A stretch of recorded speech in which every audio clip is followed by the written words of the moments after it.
আর তৃতীয় প্রশ্ন যে আমরা শ্রীকৃষ্ণ শ্রীরামকে পয়গম্বর ভাবতে পারি কি না।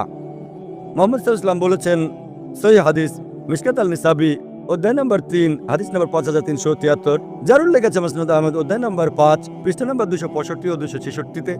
আল্লাহ রাসূল বলেছেন যে আল্লাহ সুবহানাহু ওয়া তাআলা এই পৃথিবীতে 1,24,000 পয়গম্বর পাঠিয়েছেন, কিন্তু নামসহ কোরআন মাজিদে শুধু 25 জনের কথা আছে।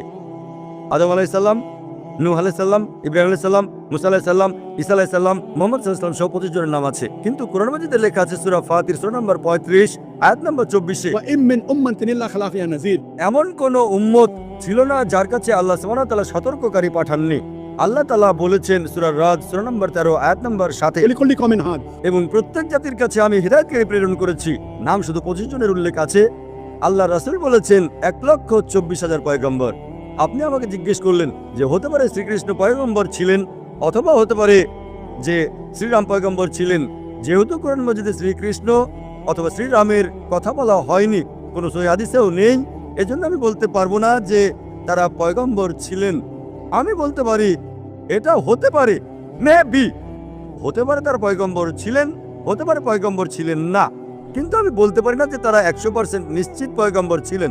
কিছু মানুষ বলে রাম আলাইহিস সালাম, এটা ভুল, এটা বললে ভুল হবে। তাই শ্রীকৃষ্ণ শ্রীরাম হতে পারে পয়গম্বর ছিলেন, হতে পারে পয়গম্বর ছিলেন না, কিন্তু যদি তারা পয়গম্বর হয়েও থাকেন, যে সকল পয়গম্বর মুহাম্মদ সাল্লাল্লাহু আলাইহি ওয়াসাল্লামের পূর্বে এসেছেন তাদেরকে শুধু একটা জাতির জন্য পাঠানো হয়েছিল, তাদের গোত্রের জন্য, এবং তাদের কথা একটা নির্দিষ্ট সময়ের জন্য নির্ধারিত ছিল। এই জন্য আজ আপনি ইন্ডিয়াতে বসবাস করেন, অথবা আমেরিকায়, অথবা ইউকেতে, অথবা সৌদি আরবে, বর্তমানে শেষ পয়গম্বর যা কোরআনে লেখা আছে সূরা আম্বিয়া সূরা নম্বর 21 আয়াত নম্বর 107-এ, وما أرسلناك إلا رحمة للعالمين।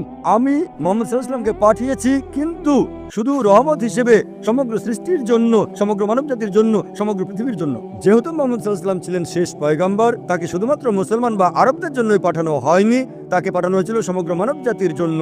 তাই আজ হয়তো আপনি বাস করছেন ভারতে, অথবা ইউএসএতে, অথবা ইউকেতে, অথবা সিঙ্গাপুরে, অথবা সৌদি আরবে, আপনাকে বিশ্বাস করতে হবে শেষ পয়গম্বর মুহাম্মদ সাল্লাল্লাহু আলাইহি ওয়াসাল্লাম। আর এটা লেখা আছে হিন্দু ধর্মের গ্রন্থেও।